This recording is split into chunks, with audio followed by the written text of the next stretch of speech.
चंदनपुर की इस जर्जर झोपड़ी को गौर से देखिए। चारपाई पर पड़ा वो मासूम बच्चा भूख से नहीं बल्कि उस अनहोनी से चीख रहा है जिसने उसे दुनिया में आते ही अनाथ कर दिया।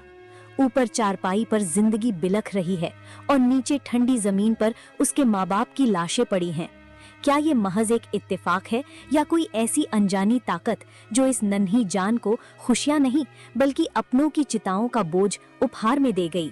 दिल पर हाथ रख कर देखिए इस मासूम की वो दास्तां जिसे सुनकर पत्थर दिल भी रो पड़ेंगे। भगवान, अरे मेरी फूटी किस्मत। विधाता, क्या यही काला दिन दिखाने के लिए मुझे जिंदा रखा था? बेटा, बहू, एक बार तो आंखें खोलो, देखो तुम्हारा ये मासूम अंश तुम्हें पुकार रहा है। अरे कम से कम एक बार तो इसे अपनी गोद में भर लिया होता। मत रो मेरे लाल, मत रो। तुझे क्या पता कि तूने आज अपनी माँ की ममता नहीं बल्कि अपनों की लाशों के बीच आंखें खोली हैं। अब इस उजाड़ दुनिया में तेरा और मेरा कौन सहारा बनेगा? कमला देवी का विलाप अभी थमा भी नहीं था कि झोपड़ी के बाहर भारी कदमों की आहट हुई। ठाकुर बलदेव गांव के कुछ लोगों के साथ दरवाजे पर आ खड़ा हुआ।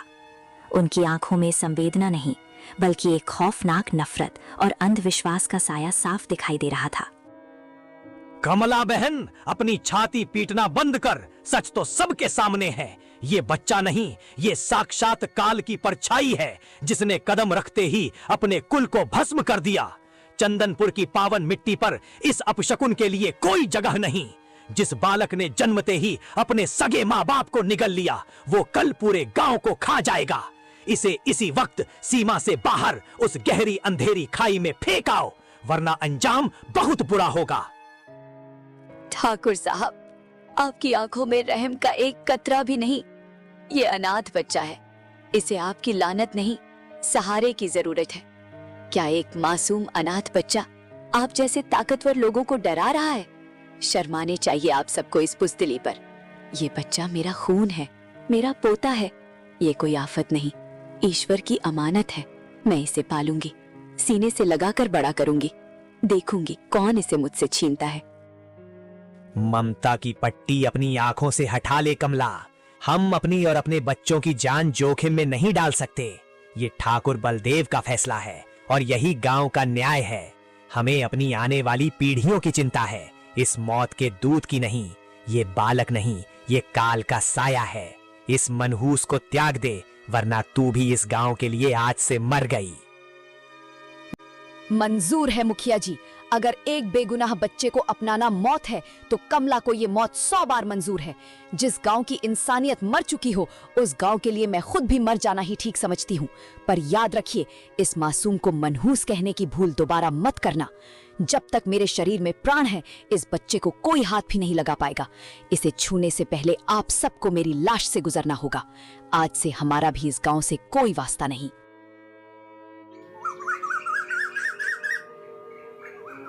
समय का पहिया अपनी गति से चलता रहा, पर चंदनपुर के लोगों के दिलों के घाव और भी जहरीले होते गए। 8 साल का मासूम हरिया जब भी घर की दहलीज से बाहर निकलता, उसे समाज के तीखे तीर और तिरस्कार ही मिलता। दादी, दादी, गांव के बच्चे मुझे अपने साथ क्यों नहीं खिलाते? जब भी मैं उनके पास जाता हूँ वो मुझे पत्थर मारकर भगा देते हैं। वो कहते हैं कि मैं एक राक्षस हूँ और मैंने अपने ही माँ बाप को मार डाला। दादी, क्या मैंने वाकई ऐसा कुछ बुरा किया है? मुझे तो याद भी नहीं। नहीं मेरे लाल, तू कोई राक्षस नहीं है। तू तो मेरा सबसे प्यारा चांद है। ये दुनिया अंधी है हरिया, इन्हें तेरी मासूमियत नजर नहीं आती। तू इन पत्थर दिल गांव वालों की बातों पर ध्यान मत दे। चिंता मत कर बेटा, तेरी दादी अभी जिंदा है। तू तो ईश्वर का दिया हुआ वो आशीर्वाद है जिसने मुझे जीने की वजह दी है।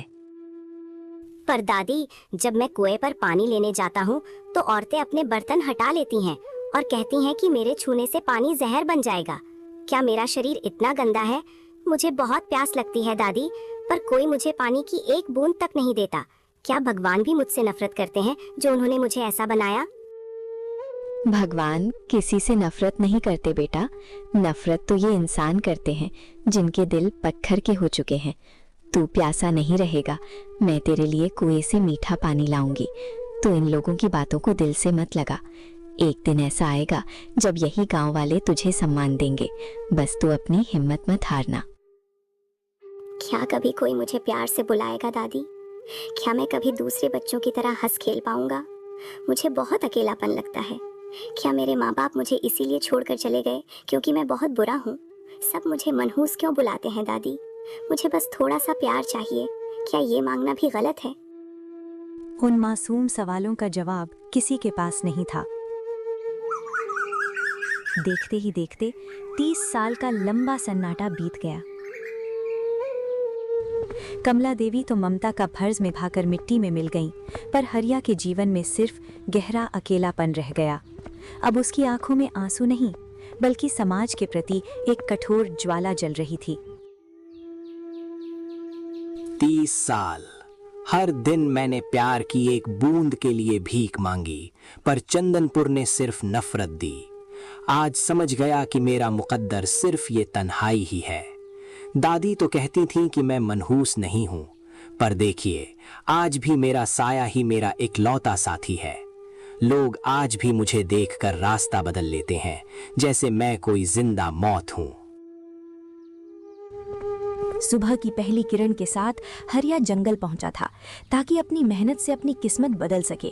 कंधे पर लकड़ियों का भारी गट्ठर लादे वो जमींदार की हवेली की ओर बढ़ रहा था। उसे उम्मीद थी कि शायद आज समाज की जमी हुई बर्फ पिघलेगी और उसे अपनी मेहनत का मोल मिलेगा, पर उसे क्या पता था कि हवेली की दहलीज पर उसका इंतजार अनाज नहीं बल्कि जिल्लत के कड़वे बोल कर रहे थे।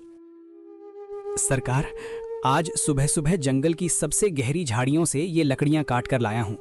एक एक लकड़ी एकदम ताज़ी, सूखी और पत्थर जैसी मजबूत है। आपकी हवेली की रसोई में ये लकड़ियां घंटों तक महकेंगी और तपेंगी। जमींदार साहब, पूरे गांव में ऐसी ताज़ी लकड़ियां कोई और नहीं ला सकता। बस इनके बदले थोड़ा सा अनाज दे दीजिए सरकार, ताकि पेट की ये आग बुझ सके। 3 दिन से मेरी झोपड़ी का चूल्हा नहीं जला है। एक बार देख तो लीजिए जमींदार साहब। अबे ओ मनहूस, तेरी हिम्मत कैसे हुई सूरज चढ़ने से पहले मेरी हवेली को अपवित्र करने की? अभी इसी वक्त अपनी ये मनहूस लकड़ियां लेकर दफा हो जा यहाँ से। तुझे क्या लगता है तेरी लाई हुई लकड़ियां जलाकर मैं अपने घर की सुख शांति को राख कर दूंगा? जिस दिन से तू पैदा हुआ है इस गांव की खुशहाली को निगल गया। अगर इन लकड़ियों की आंच मेरी रसोई तक पहुंची तो मेरा पूरा खानदान तेरी इस मनहूसियत की भेंट चढ़ जाएगा। जमींदार साहब, 30 साल बीत गए, क्या मेरी इस मेहनत का कोई मोल नहीं? मैंने तो इसी गांव की मिट्टी में जन्म लिया है।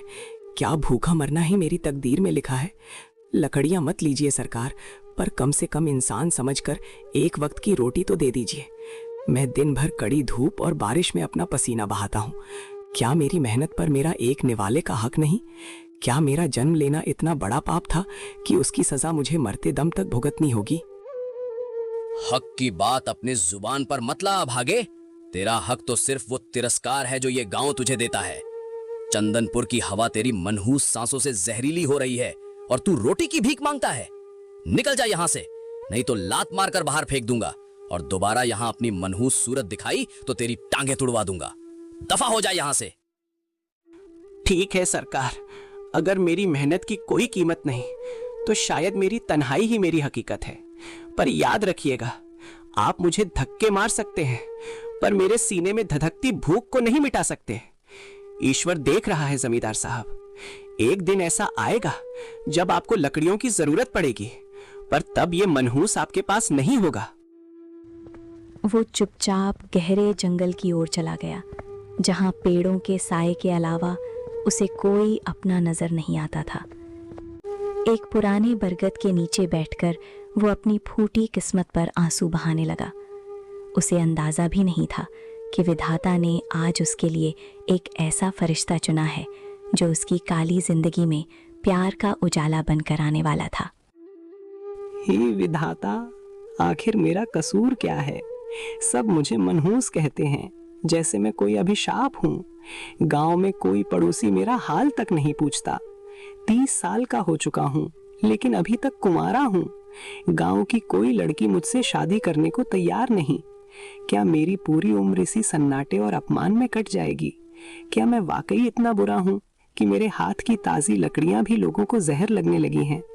अब तो ये जंगल ही मेरा घर है और ये सन्नाटा ही मेरा परिवार। क्या कोई एक बार भी मुझे इंसान समझकर गले नहीं लगाएगा? हरिया अभी अपने दुखों के अथाह सागर में डूबा ही था कि अचानक जंगल की खामोशी एक भयानक दहाड़ और एक लड़की की चीख से दहल उठी। मौत की पच्चाप बिल्कुल करीब सुनाई दे रही थी। बचाओ, कोई है? बचाओ मुझे, ये खूंखार जानवर मुझे मार डालेगा। हे भगवान, आज मेरी रक्षा करना। दूर हटो मुझसे, दूर हटो, कोई मेरी मदद करो, बचाओ, बचाओ।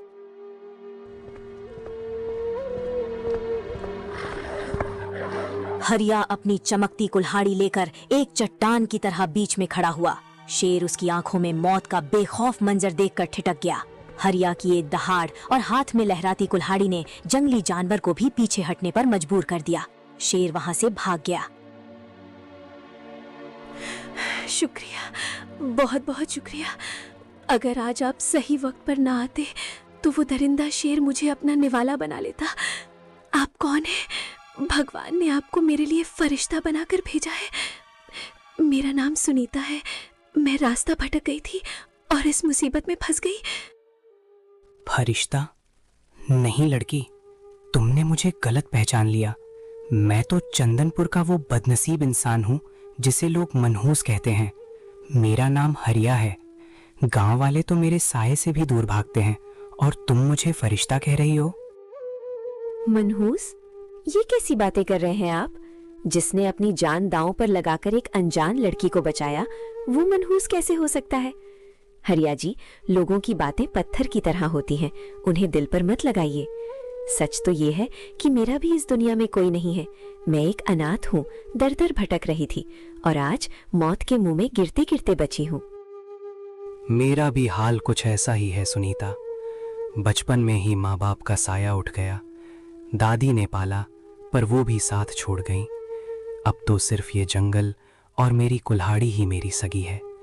गांव की गलियों में मेरे लिए सिर्फ नफरत है। मैंने तो प्यार की एक उम्मीद भी छोड़ती थी। की किस्मत एक जैसी है तो क्यों ना हम एक दूसरे का सहारा बन जाए। मुझे अब इस जंगल के दरिंदों से ज्यादा उन लोगों से डर लगता है जो इंसान के भेस में भेड़िए हैं। हरिया, क्या तुम मुझे अपने घर ले चलोगे? क्या तुम मुझसे शादी करोगे? मैं तुम्हारी सेवा करूंगी और हम इस दुनिया की परवाह किए बिना अपनी छोटी सी दुनिया बसाएंगे। अगर तुम्हारी यही इच्छा है तो मुझे मंजूर है। मेरा घर मिट्टी का है और मेरी थाली में शायद रोज पकवान ना हो, पर अगर तुम्हारा साथ मिल जाए तो मैं पूरी दुनिया से लड़ने की हिम्मत रखता हूँ। चलो सुनीता, आज से मेरी झोपड़ी सिर्फ मेरी नहीं तुम्हारी भी है। हम खुश रहेंगे, बहुत खुश। हरिया और सुनीता की शादी हो गई।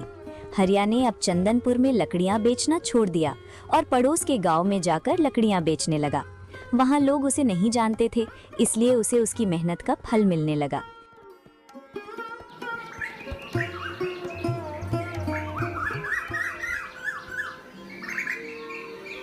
धीरे धीरे उनकी झोपड़ी खुशियों से चहकने लगी।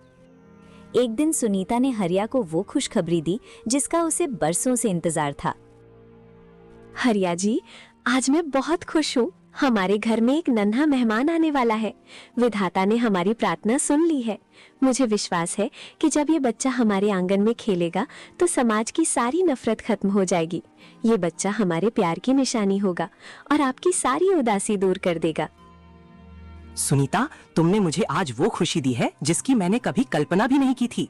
मैं बहुत मेहनत करूंगा, अपने बच्चे के लिए ढेर सारे खिलौने लाऊंगा और उसे कभी मनहूस शब्द नहीं सुनने दूंगा। वो चंदनपुर का सबसे भाग्यशाली बच्चा होगा।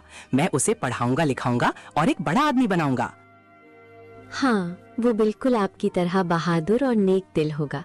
बस आप अपना ध्यान रखा कीजिए। आप बहुत थक जाते हैं। अब हमारी जिम्मेदारी और बढ़ गई है। मैं चाहती हूँ कि हमारे बच्चे को इस दुनिया का सारा प्यार मिले जो हमें कभी नहीं मिल पाया। मैं उसे दुनिया की हर मुसीबत से बचाऊंगा सुनीता। मेरी कुल्हाड़ी अब सिर्फ लकड़ियां नहीं काटेगी, बल्कि मेरे परिवार की रक्षा के लिए ढाल बनेगी। तुम बस अपना ख्याल रखो। अब इस घर में सिर्फ खुशियां ही रहेंगी। कोई नफरत, कोई श्राप हमें छू भी नहीं पाएगा। पर नियति को कुछ और ही मंजूर था। वो काली रात आई जब सुनीता को प्रसव पीड़ा शुरू हुई। बाहर तूफान चल रहा था, जैसे कुदरत फिर से किसी अनहोनी का इशारा कर रही हो। हरिया बेबस होकर झोपड़ी के बाहर बेचैनी से टहल रहा था।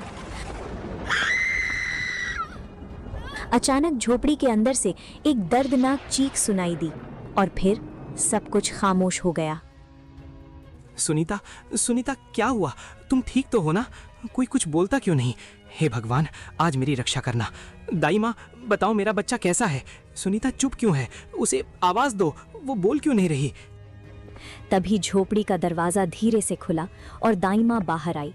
उसके हाथ खाली थे और चेहरे पर एक ऐसा सन्नाटा था जिसे देख हरिया के पैरों तले जमीन खिसक गई। दाई माँ, आप चुप क्यों हैं? कुछ बोलती क्यों नहीं? मेरी सुनीता कैसी है? और मेरा बच्चा, उसकी रोने की आवाज अब तक बाहर क्यों नहीं आई? दाई माँ, आपने उसे चुप तो नहीं करा दिया? बताइए ना, मैं अंदर जाऊं? क्या मैं अपने लाल को अपनी गोद में ले सकता हूँ? हरिया बेटा, विधाता को कुछ और ही मंजूर था। मैंने बहुत कोशिश की, बहुत दुआएं मांगी, पर मैं हार गई। तेरी किस्मत ने फिर से दगा दे दिया बेटा। बच्चा दुनिया में आने से पहले ही अपनी सांसें छोड़ चुका था। वो मरा हुआ पैदा हुआ है हरिया। और तेरी पत्नी सुनीता भी उस नन्हे को बचाने की जंग में हार गई। वो तुझे हमेशा के लिए अकेला छोड़कर चली गई बेटा। नहीं, आप झूठ बोल रही हैं। ऐसा नहीं हो सकता। सुनीता ने मुझसे वादा किया था कि वो मुझे कभी अकेला नहीं छोड़ेगी। और मेरा बच्चा, वो तो मेरा राजकुमार था, वो कैसे मर सकता है? दाई माँ, आप मजाक कर रही हैं ना? हटिए मेरे रास्ते से, मैं अपनी आंखों से देखूंगा। मेरी सुनीता मुझे आवाज देगी, वो मुझे पुकारेगी। हरिया पागलों की तरह झोपड़ी के अंदर भागा। अंदर का मंजर देख उसकी रूह कांप गई। बिस्तर पर सुनीता बेजान पड़ी थी और उसके पास वो नन्हा सा शरीर रखा था जो कभी नहीं रोया। हरिया की आंखों के सामने अंधेरा छा गया। सुनीता, आंखें खोलो, देखो मैं आ गया। तुम ऐसे मुझे छोड़कर नहीं जा सकती। उठो और देखो हमारे बच्चे को। भगवान, तूने ये क्या किया? क्या मेरी दुनिया उजाड़ने के लिए ही तूने मुझे ये खुशियां दिखाई थी? क्या मैं वाकई इतना बड़ा अभिशाप हूँ कि जिसे भी प्यार करूं मौत उसे छीन लेती है? पहले माँ बाप, फिर दादी और अब मेरा पूरा परिवार। तूने मुझे जिंदा क्यों छोड़ा? मार दे मुझे भी। सुनीता और अपने बच्चे को खोने के बाद हरिया एक चलती फिरती लाश बन चुका था। चंदनपुर के लोगों के लिए अब वो सिर्फ मनहूस नहीं बल्कि साक्षात काल था। लोग उसे देखते ही अपने दरवाजे बंद कर लेते। लेकिन इस नफरत के समंदर में ठाकुर बलदेव का बेटा प्रताप उम्मीद की इकलौती किरण था। वो छिप छिप कर हरिया से मिलने जाता, उसे खाना देता और उसका हौसला बढ़ाता।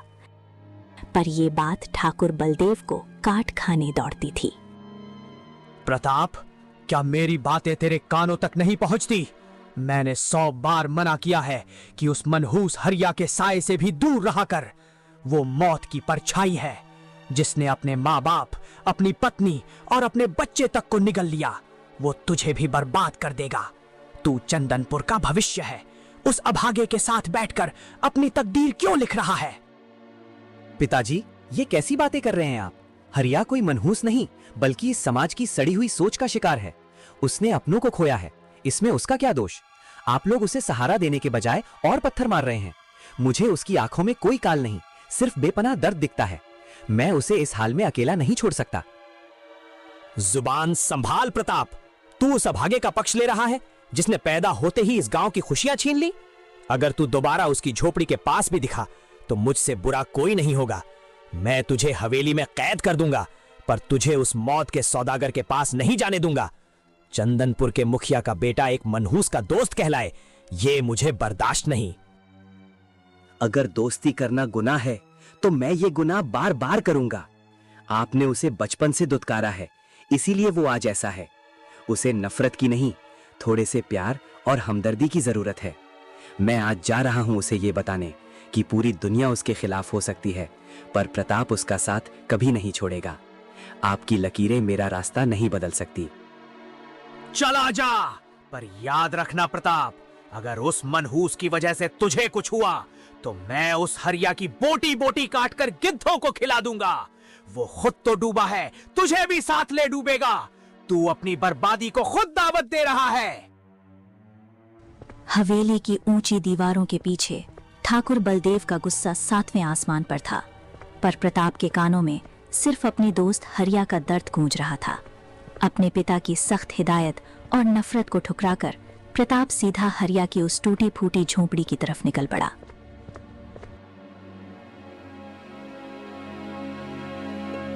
हरिया भाई, कब तक इस अंधेरी कोठरी में खुद को कैद रखोगे? देखो, आज की सुबह कितनी ताजी और खूबसूरत है। चलो उठो और मेरे साथ उस पुराने तालाब के किनारे चलो। वहां की ठंडी हवा और शांत पानी तुम्हारे इस भारी मन को थोड़ा हल्का कर देगा। प्रताप, तुम यहाँ क्यों आए हो? ठाकुर साहब को पता चला तो अनर्थ हो जाएगा। देखो प्रताप, मुझसे दूर रहो। लोग ठीक ही कहते हैं, मैं एक अभिशाप हूँ। मेरी पत्नी, मेरा बच्चा सब चले गए। मैं नहीं चाहता कि मेरी मनहूसियत का साया तुम पर भी पड़े। जो भी मेरे करीब आता है, मौत उसे छीन लेती है। वही पुरानी बातें। हरिया, तुम मेरे बचपन के दोस्त हो। मैं इन सब अंधविश्वासों को नहीं मानता। तुम कोई मनहूस नहीं हो, बस तुम्हारा वक्त बुरा है। आज मैं तुम्हारी एक नहीं सुनूंगा। तुम्हें मेरे साथ चलना ही होगा। देखना, वहां पुरानी यादें ताजा करेंगे तो तुम्हारा मन बिल्कुल ठीक हो जाएगा। प्रताप, तुम समझ क्यों नहीं रहे? मेरा रोम रोम कह रहा है कि कुछ बुरा होने वाला है। तुम चंदनपुर के भविष्य हो। तुम्हारा एक एक पल कीमती है। मुझे मेरी तन्हाई के साथ छोड़ दो, यही सबके लिए अच्छा होगा। मुझे यहाँ से बाहर निकलने में डर लग रहा है। आज तुम्हारी एक नहीं चलेगी। आज चंदनपुर का होने वाला मुखिया तुम्हें हुक्म दे रहा है। उठो और मेरे साथ चलो। जब तुम उस तालाब के नीले पानी को देखोगे तो खुद कहोगे कि प्रताप भाई, आज तुमने मुझे नई जिंदगी दे दी। चलो अब जिद छोड़ो। प्रताप की जिद के आगे हरिया को झुकना पड़ा। दोनों उस पुराने तालाब के किनारे पहुंच गए। सुबह की सुनहरी धूप पानी पर नाच रही थी, पर उस खूबसूरती के पीछे एक खौफनाक मंजर छिपा था। देखा हरिया, कहा था ना मैंने, यहाँ कितना सुकून है। देखो उस पानी को, ये कितना शांत है। जिंदगी भी ऐसी ही होनी चाहिए। मैं हमेशा तुम्हारा साथ दूंगा हरिया, चाहे पूरा गांव तुम्हारे खिलाफ क्यों ना हो जाए। हम मिलकर तुम्हारे जीवन में फिर से खुशियां भर देंगे। सुकून तो है प्रताप, पर यह सन्नाटा मुझे काट खाने को दौड़ रहा है। पक्षी चहचहाना बंद कर चुके हैं और हवा का रुख भी अचानक बदल गया है। मुझे लग रहा है जैसे कोई हमें झाड़ियों के पीछे से देख रहा है। चलो यहाँ से प्रताप, मेरा जी घबरा रहा है। शांत हो जाओ हरिया, तुम जरूरत से ज्यादा सोच रहे हो। यहाँ हमारे अलावा और कोई नहीं है। देखो, तुम बस यहाँ बैठकर गहरी सांस लो। सब ठीक हो जाएगा मेरे भाई, सब ठीक हो जाएगा। बस थोड़ा सा भरोसा रखो। भरोसा तो तुम पर है प्रताप, पर अपनी किस्मत पर नहीं। जब जब मुझे लगा है कि सब ठीक हो जाएगा, तब तब विधाता ने मुझसे सब कुछ छीन लिया। पता नहीं ये तालाब आज मुझे इतना डरावना क्यों लग रहा है। ऐसा लगता है जैसे ये हमें बुला रहा है अपनी गहराई में समाने। अचानक रंग बिरंगी किरणों के साथ एक तांत्रिक प्रकट हो गया। ये दृश्य देख हरिया और प्रताप की रूह कांप गई। प्यार, दोस्ती और जीने की नई उम्मीद। हरिया, तुझे क्या लगा था कि ये सब इतना आसान होगा? नहीं, ये जो तू भोग रहा है, ये कोई इत्तेफाक नहीं, बल्कि तेरे पिछले जन्म का कर्ज है जो तू अभी तक चुका रहा है। जो पाप तूने पिछले जन्म में किया था, ये सब उसी पाप का हिसाब है। पिछले जन्म का कर्ज? तू कौन है और मैंने पिछले जन्म में ऐसा क्या किया था जो तू हाथ धोकर मेरे पीछे पड़ा है? क्यों तूने मेरे माँ बाप, मेरी पत्नी और मेरे बच्चे को मार डाला? क्या बिगाड़ा है मैंने तेरा? तूने क्या किया था, ये जानने के लिए तुझे अभी और तड़पना होगा। अभी तो ये खेल शुरू ही हुआ है। मैं तुझे तड़पा तड़पा कर एक एक पल का हिसाब लूंगा। तुझे आज फिर से एक ऐसी मौत दिखाऊंगा जिसका बोझ तू अपनी पूरी उम्र उठाएगा। मुझे मार दे शैतान, जो हिसाब करना है मुझसे कर। मेरे इस दोस्त को छोड़ दे, इसने तेरा क्या बिगाड़ा है?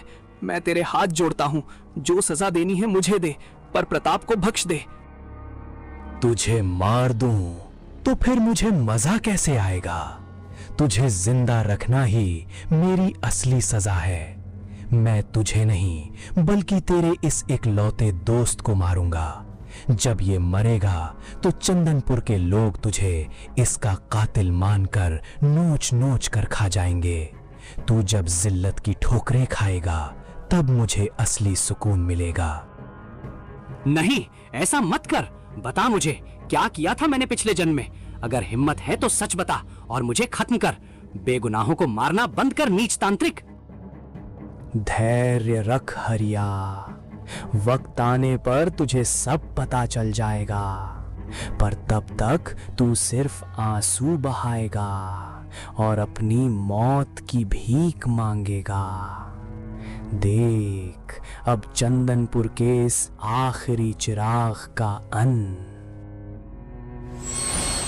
तांत्रिक ने अपनी जादुई काली शक्ति से प्रताप पर वार कर दिया। देखते ही देखते प्रताप के प्राण वहीं निकल गए। तांत्रिक एक अट्टहास के साथ गायब हो गया।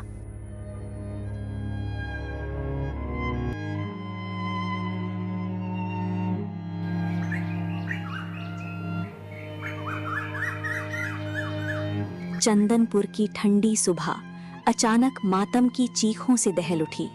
जब हरिया अपने दोस्त प्रताप की बेजान लाश को कंधे पर लादे गांव की सरहद पर पहुंचा तो जैसे पूरे गांव का कलेजा फट गया। हवेली का इकलौता वारिस, चंदनपुर की आंखों का तारा प्रताप अब खामोश था। दोपहर ढलते ढलते नदी के किनारे प्रताप की चिता सजाई गई। ठाकुर बलदेव मुखिया की आंखों में आंसू नहीं बल्कि दहकता हुआ कोयला था। पूरे गांव ने मिलकर भारी मन से अपने राजकुमार का अंतिम संस्कार किया।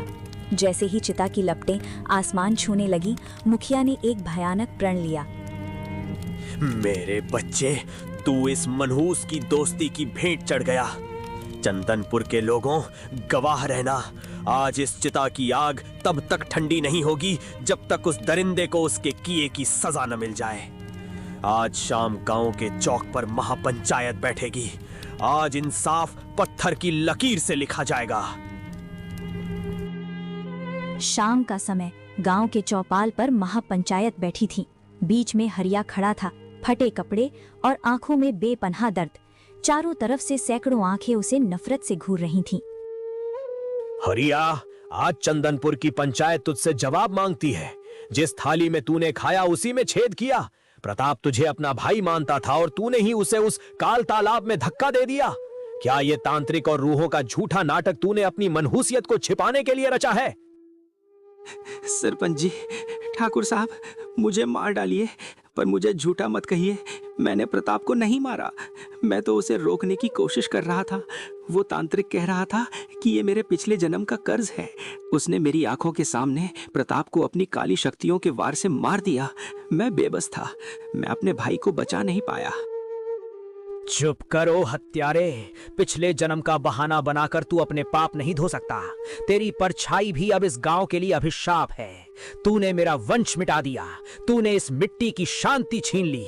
हरिया, पंचायत का फैसला अटल है। तू आज इसी वक्त चंदनपुर की सीमा छोड़ देगा। तेरी संपत्ति, तेरा घर, सब अब इस गांव का है। तुझे सिर्फ ये फटा शरीर लेकर जाना होगा। आज के बाद अगर तूने इस गांव की मिट्टी को छुआ तो तुझे जिंदा जला दिया जाएगा। जा और अपनी मनहूसियत को इस जंगल की खाइयों में दफन कर दे। गांव वालों ने हरिया को लात घूंसों और पत्थरों से मारकर गांव से बाहर खदेड़ दिया। वो गिरता पड़ता उस गांव को पीछे छोड़ गया जहां कभी उसने घर बसाने का सपना देखा था। गांव से निकाला गया हरिया अब उसी घने जंगल का हिस्सा बन चुका था। उसने उसी पुराने बरगद के पेड़ के नीचे अपनी रात गुजारी जहां वो अक्सर बैठा करता था।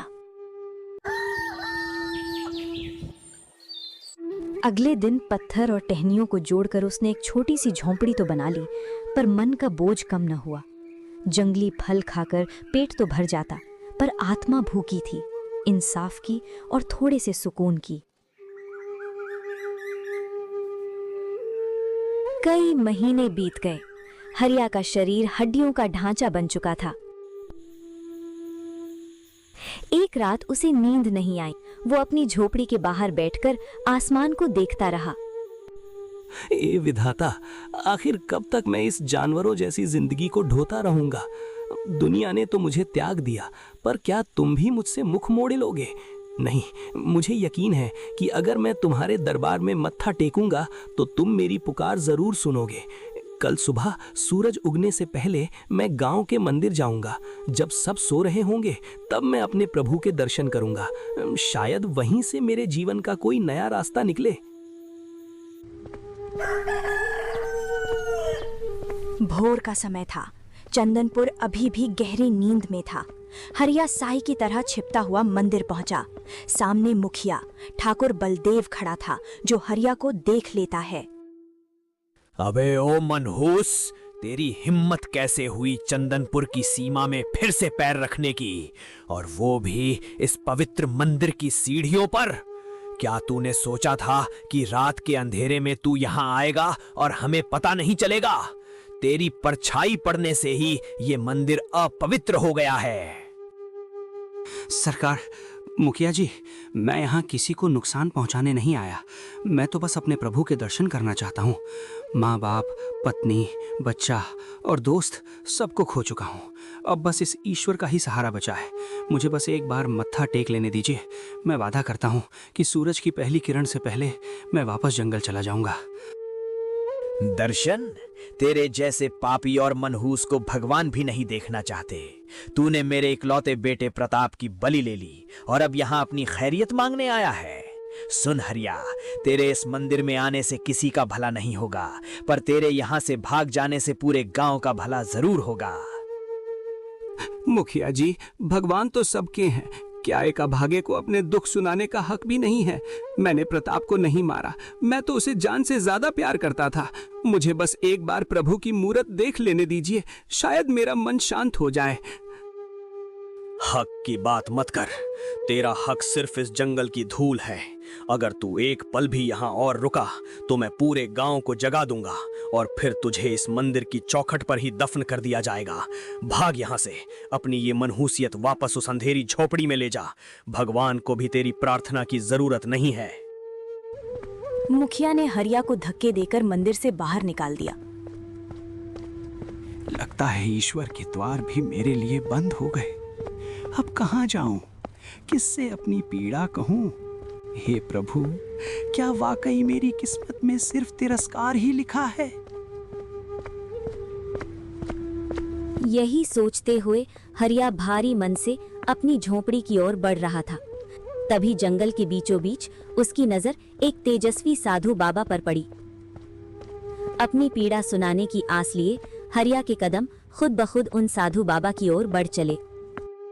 प्रणाम साधु महाराज, क्षमा करना, मैंने आपकी तपस्या भंग कर दी। मैं बहुत बड़े दुख और पीड़ा में हूँ बाबा। क्या आप इस अभागे को कोई राह दिखा सकते हैं? अब तो ईश्वर ने भी मुझसे अपना मुख मोड़ लिया है। हरिया की पुकार सुनकर जंगल का सन्नाटा जैसे ठहर गया। साधु बाबा ने धीरे से अपनी आंखें खोली। उनकी आंखों में एक अजीब सी चमक थी, जैसे वे हरिया के वर्तमान को नहीं बल्कि उसके हजारों साल पुराने अतीत को देख रहे हों। उन्होंने हरिया को गौर से देखा और फिर जो कहा उसने हरिया के पैरों तले जमीन खिसका दी। जिसे तू अपनी फूटी किस्मत समझ रहा है, वो असल में तेरे पिछले जन्म का वो कर्ज है जो तुझे इस जन्म में चुकाना पड़ रहा है।